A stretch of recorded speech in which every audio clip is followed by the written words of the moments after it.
mga kamig. Makyat po tayo ngayon sa bubong para maglinis po mga kamig. Ayan po, ang ganda po ng tanawin, no?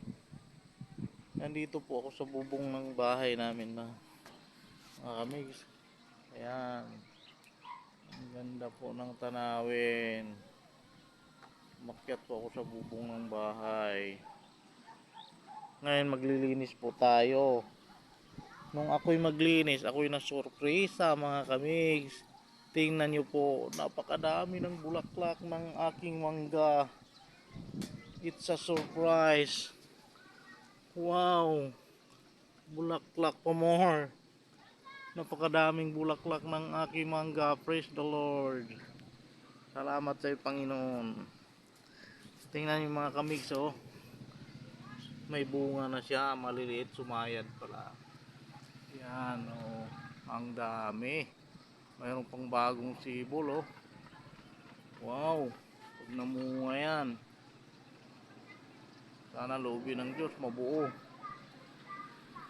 So mga kamigs, mayroon na siyang bunga, maliliit pa lang, nakasayad lang sa bubong. Napakagandang pagmasdan, oh. Wow, napakabuti ng Diyos yun, oh. Malalaki na. Yan, may mga sumisibol pa lang na bulaklak mga kamigs, oh. Yan, oh. Wow, thank you Lord.